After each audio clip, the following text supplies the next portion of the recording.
Hi, everybody. I'm Mark Amadeo, principal of the Amadeo Law Firm. Thanks for joining us today for our webinar covering the employee notifications under FAR and DFARS. Now, before we get started, I'll just say a few words about me and my law firm.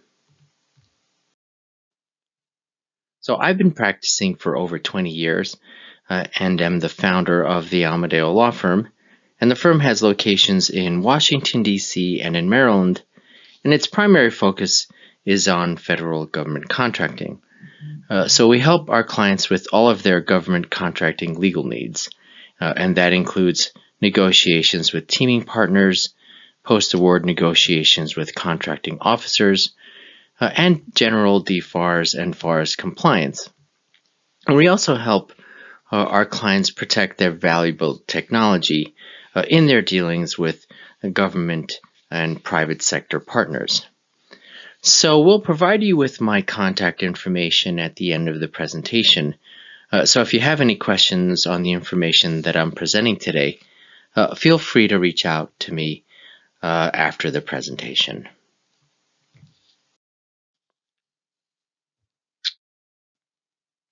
So today we're going to talk briefly about the employee notification requirements in FAR and DFARS. So when government contractors get their contracts or their funding agreements with FAR and DFARS clauses, apart from understanding what they have to do to comply with the substantive rules or requirements under the clauses, one thing that contractors need to get a handle on as soon as possible is the notification requirements in those clauses. Now, the one type of notification requirement that contractors may be most familiar with is the FAR and DFARS flow-down requirement. So to the extent that there's a flow-down provision in a FAR or DFARS clause that requires a contractor to flow down the clause to its subcontracts, inserting the clause into the subcontract implicitly puts the subcontractor on notice of those clauses and their requirements. Well, another category of notification requirement which often gets overlooked is the employee notification requirement. So there are over 30 different FAR and DFARS clauses that impose employer mandates on contractors and subcontractors. And these clauses require contractors and subcontractors to comply with certain requirements in connection with their role as employers. So, for example, there are employer mandates prohibiting discrimination in employment and prohibiting retaliation against employee whistleblowers. But often contractors are so focused on the substantive requirements of these employer mandates and whatever it is that the clauses tell them that they can or can't do, that they overlook the notification requirements. So we'll take a closer look at some of the employee notification requirements throughout this presentation, but generally the notification requirements require contractors to put their employees on notice of the employer mandates that are contained in the clause. And although the focus of today is on the employee notification requirements, we're going to briefly list all or most of the employer mandates that are under FAR and DFARS, but we aren't going to discuss them in any detail. We'll save a detailed discussion of the employer mandates for a future webinar, perhaps.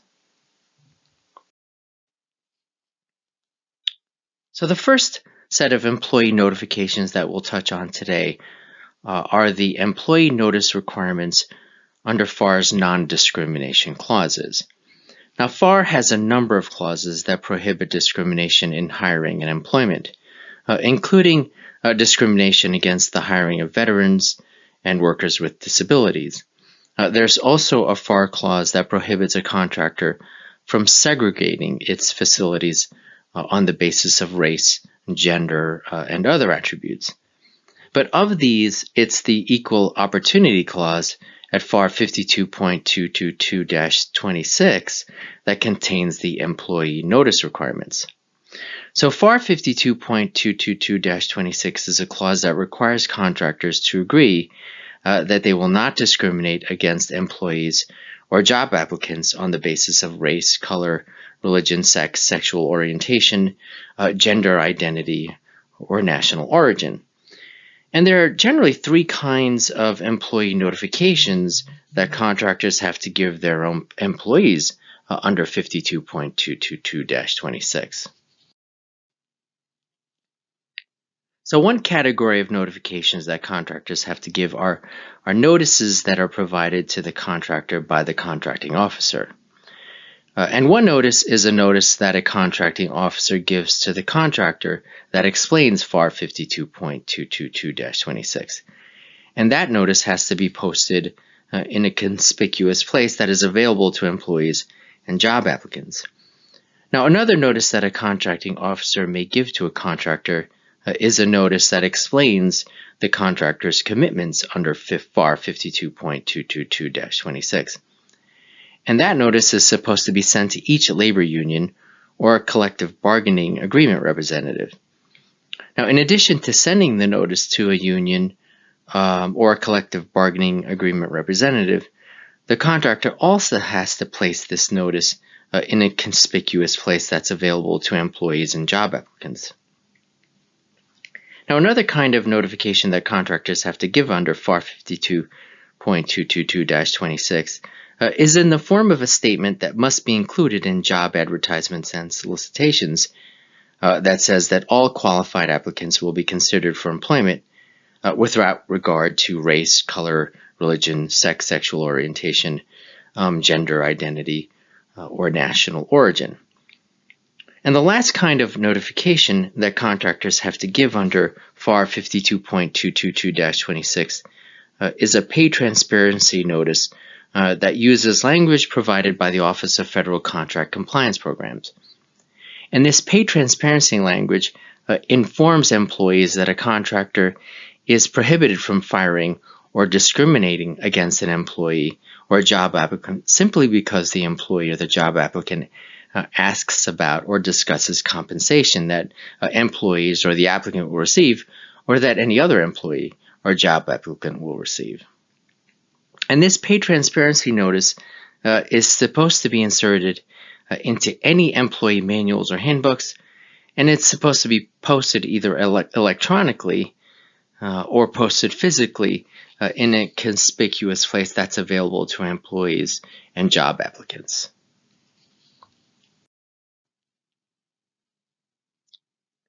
So the rules under FAR imposes affirmative action requirements on construction contractors, as well as on contractors and subcontractors with more than 50 employees under contracts that exceed certain dollar thresholds. And these affirmative action requirements are aimed at increasing minority and female participation in the federal contractor workforce. And there are three FAR clauses that are related to these affirmative action requirements that potentially can be inserted into a government contract. And of these, it's the FAR clause at 52.222-27 that contains the employee notification requirements. So there are quite a number of affirmative action requirements for construction contractors. And again, we aren't going to go through all of them now, but for purposes of today's discussion, I'll just say that one of the requirements under 52.222-27 is that the contractor has to develop an equal employment policy. And the employee notice requirements under 52.222-27 describe the ways that the equal employment policy is supposed to be made available to employees. So one way it's supposed to be available is through a notice that's provided to unions and training, recruitment, and outreach programs. Now, contractors are also required to review the policy with management personnel, as well as with minority and female employees at least once a year. Now, contractors also have to post the policy on bulletin boards at each location where the construction work is performed.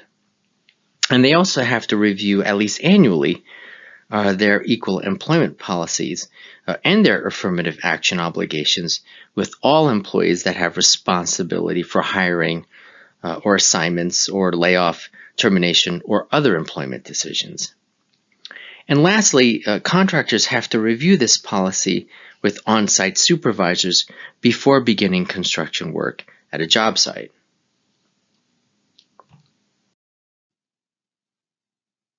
So another category of FAR and DFARS clauses with employer mandates are clauses that are aimed at encouraging or requiring employees to engage or refrain from engaging in certain kinds of conduct or behavior. And in this category, it's the FAR clauses on drug-free workplace, ethics and conflicts of interest, and on combating human trafficking that contain employee notice provisions.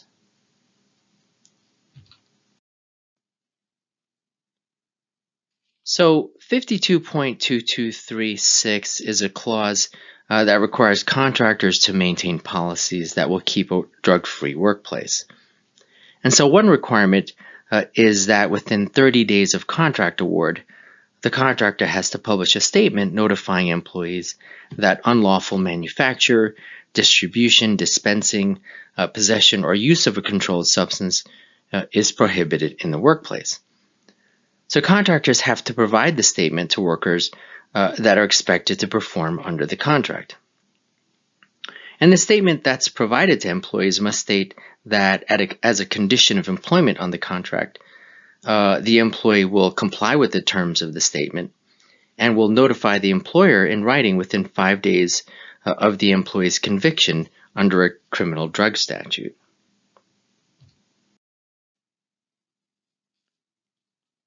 So there are two FAR clauses related to employee ethics that contractors have to keep their eyes out for in terms of employee notifications. 52.203-13 is another clause with pretty detailed requirements, and in particular it has detailed requirements and controls that a contractor has to have in place to maintain business ethics and to prevent and detect criminal conduct. Now again, we'll save the details for another webinar, but one of the requirements is that a contractor has to have a written code of business ethics and conduct. And for purposes of providing required notices to employees, within 30 days of contract award, the contractor has to make a copy of that code available to employees that are performing under the contract. Now, FAR Clause 52.20316 is a clause that contains requirements that a contractor has to meet to detect, prevent, and disclose to the government any conflicts of interest that any of its employees may have. And like the FAR clause on business ethics, this clause also has fairly extensive requirements. So technically there isn't an employee notice requirement under this clause, but as a practical matter, in order to comply with the clause, an employer is going to have to give some kind of notice to some of its employees. And that's because under the clause, the contractor has to obtain from any covered employee, and a covered employee is an employee that's going to be performing a government function under the contract. Well, the contractor has to obtain from any covered employee a disclosure of interest that may be affected by any tasks that the employee may be assigned under the contract. And a contract has to get this disclosure at the outset when the employee is assigned a task. So contractors have to have their disclosure forms ready to go and to go out as soon as possible for employees to complete and return them. And then contractors then have to have procedures in place that require covered employees to update their disclosure statements anytime circumstances change that may give rise to a conflict with the task that they are performing. So again, as a practical matter, a contractor is going to have to put its employees on notice that they need to update their conflict forms in order to be compliant with this requirement.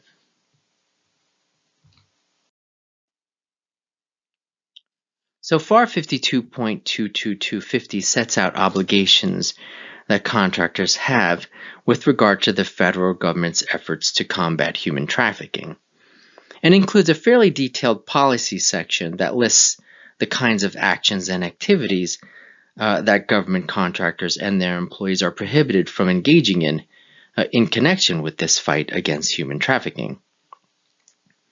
Now, as for employee notices, contractors are required to notify their employees of the government's policy against human trafficking. In other words, of the prohibitions that are set out in the FAR clause. And they also have to inform employees of the actions that would be taken against employees that violate the policy, which can include reductions in benefits and termination from employment.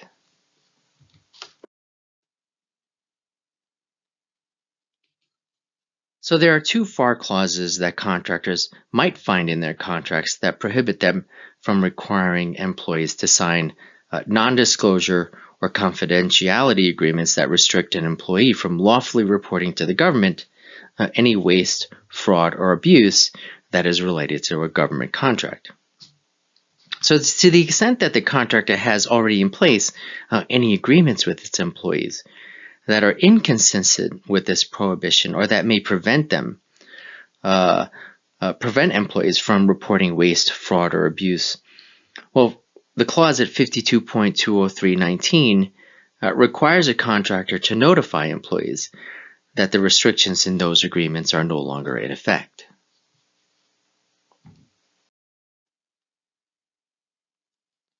So a federal government contract may include a FAR or DFARS clause that protects whistleblowers from retaliation, and which particular clause is inserted into the contract will depend on whether a contract is with a defense agency or a civilian government agency. So if a contract is funded by the old Recovery Act that was passed under the Obama administration, and to be clear, relatively speaking, there may not be that many of these contracts that are lingering out there. But for those contracts that are still kicking around out there, they may have clause 52.20315. Otherwise, a contract with a civilian agency may have clause 52.20317, while a defense agency contract may have DFARS clause 252.203-7002. Now, as for the whistleblower protections, 52.20315 refers to whistleblower protections under the Recovery Act, and 52.203-17 refers to whistleblower protections under the statute that covers government contracts generally. And the DFARS clause refers to the whistleblower protections under the statute that covers contract management for contracts with armed forces. So generally speaking, each of those three statutes prohibits a contractor from firing, demoting, or otherwise retaliating against a worker that reports gross mismanagement under a contract, gross waste of funds, an abuse of authority, or a violation of law or rule or regulation. And each statute includes procedures for handling whistleblower complaints and remedies for employees that believe they've been retaliated against. Now, as for notices that are required to be provided to employees, under 52.203-15, contractors have to post a notice that informs employees of their whistleblower rights and remedies, while under 52.203-17 and under the DFARS clause, contractors have to inform employees in writing and in the predominant language of the workforce of the whistleblower rights and protections under the respective whistleblower statutes.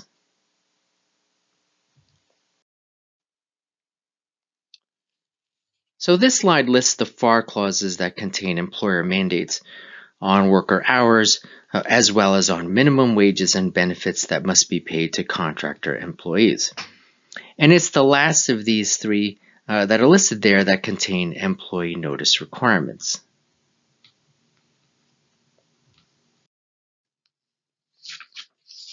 So 52.222-41 is the contract clause that incorporates the requirements under the Service Contract Act. And the Service Contract Act requires contractors to pay service employees minimum wages and benefits that are prevailing in their locality as determined by the U.S. Department of Labor. And under 52.222-41, the DOL minimum wage and benefits are specified in an attachment to the contract. So service employees that perform under contracts or subcontracts under the contract are supposed to be paid at a minimum the wages and benefits that are set out in these DOL wage determinations. Now, under 52.222-55, this is the FAR clause that implements the default minimum wage for federal government contractors under Executive Order 14026 that typically apply when there are no DOL wage rate determinations. And 52.222-62 is the FAR clause that implements an executive order requiring contractors to provide a minimum level of paid sick leave to its employees. Now, as far as the employee notices go, 52.222-41 requires the contractor to either notify workers of the minimum wage and fringe benefits or to post the DOL wage determination that's attached to the contract. And it also requires contractors to put up a DOL poster that informs them of their rights to receive minimum wage and benefits. Now, FAR Clause 52.222-55 is partially redundant and likewise requires contractors to notify employees of the minimum wage for federal contractor employees.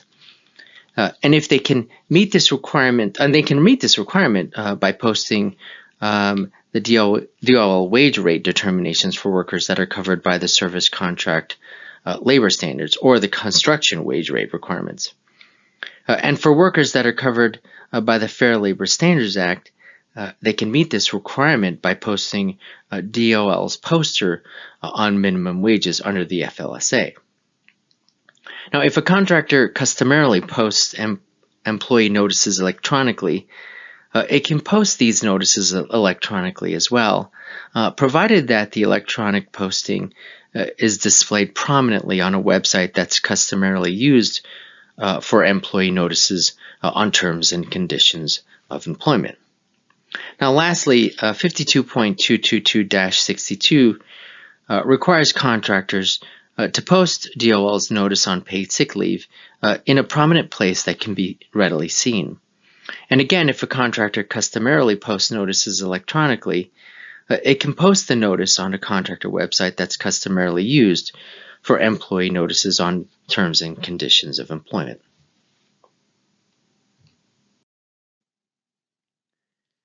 Now, there are a number of FAR and DFARS clauses with requirements or restrictions on hiring employees, and they're listed up there on the slide, but none of these mandates include an employee notice provision.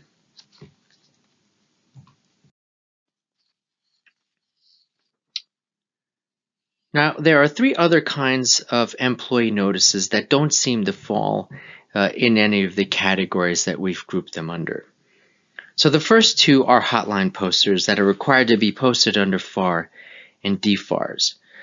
So the FAR clause requires any agency fraud hotline posters and any Department of Homeland Security fraud hotline posters that are identified by the contracting officer to be posted in common work areas. And if the contractor maintains a website for providing information to employees, it must post these hotline posters there too. And lastly, under the FAR clause, if the contractor maintains a business ethics and conduct awareness program with a reporting mechanism, it doesn't need to post the agency hotline posters, but it will still have to post any DHS hotline posters that are required by the contracting officer. Now, under the DFARS clause, the contractor has to post in common work areas the DoD fraud, waste, and abuse hotline poster that's prepared by the DoD Office of Inspector General. And if a significant portion of the workforce does not speak English, then the poster must be in foreign languages that significant numbers of employees speak. And if the contractor maintains a website for providing information to employees, it must put up the poster there. Now, if a contractor is outside of the U.S. And there are security concerns in connection with displaying public posters, then the contractor can give employees information on reporting fraud, waste, and abuse by providing private instructions or briefings. And then lastly, if any DoD contracts are also funded by the Department of Homeland Security's disaster relief funds, and the contract is performed in the U.S., well, the contractor must also display the DHS fraud hotline posters. So the last notice that we'll touch on today is the notification of employee NLRA rights that's required under FAR Clause 52.222-40. So under this clause, contractors have to display a notice that's formulated by the Department of Labor in conspicuous places where employee notices are posted physically and electronically, and in languages that employees speak.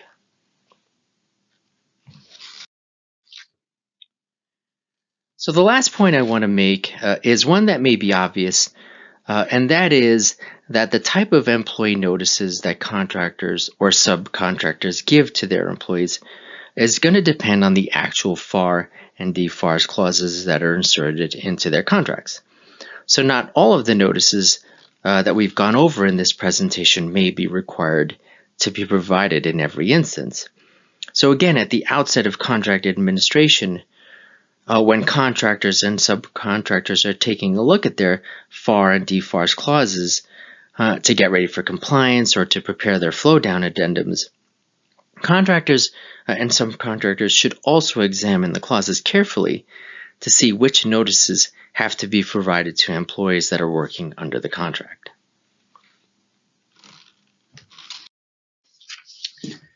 Well, that's all I have for my presentation today. I want to thank everyone who joined in or is listening in. And if you have any questions on anything that was presented, my contact information is up there on the slide. So feel free to reach out and send along any questions.